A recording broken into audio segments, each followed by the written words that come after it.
Welcome to video 3 for Language Study Quarter 2. In this video and in this lesson, we're talking only about compound sentences.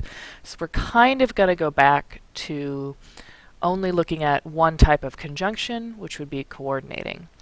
So a compound sentence is a sentence that is composed of two or more independent clauses. And if you remember, we kind of had a formula. Okay. One basic way to punctuate a compound sentence is, well, I'll do it over here where it's asking me, but here's my formula. Independent clause, comma, coordinating conjunction, independent clause, period. One further thing about independent clauses to reiterate is an independent clause is something that stands on its own. It's independent. So it's got a subject, a verb, and a complete thought.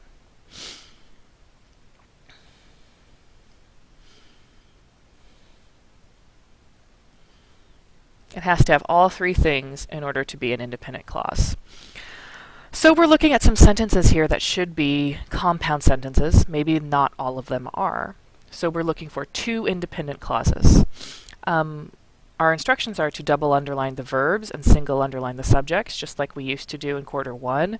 We're going to cross out the coordinating conjunctions and draw a vertical line between each independent clause below. Okay. Let's take a look at their example. The snow stopped, yet the wind kept blowing. The first thing I would look for is the comma coordinating conjunction, which is right here, and they've drawn a line in between the two independent clauses that the comma coordinating conjunction breaks up. The snow stopped, the wind kept blowing. Those are both our independent clauses. Let's see what happens when we try it on our own. I'm going to do 1, 4, and 6.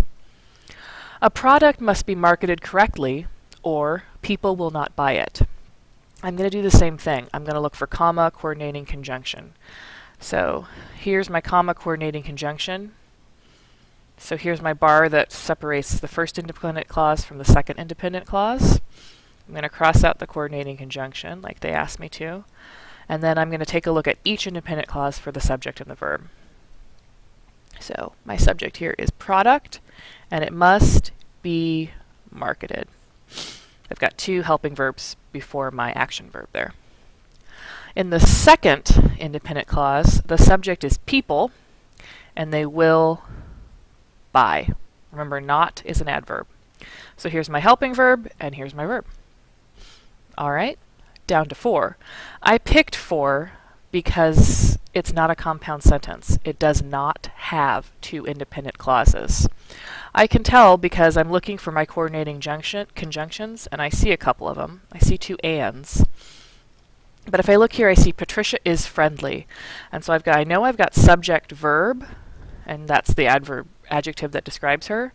But then I don't see any other subjects.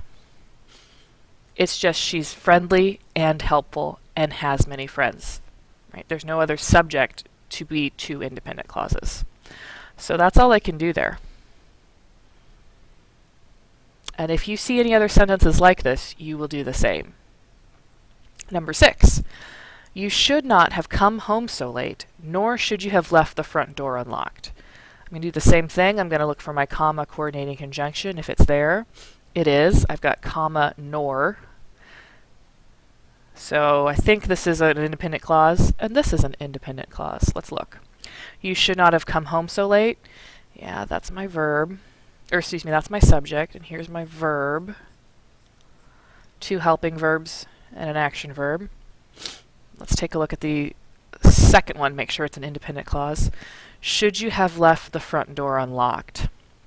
Yep, I've got a subject and a verb. All right.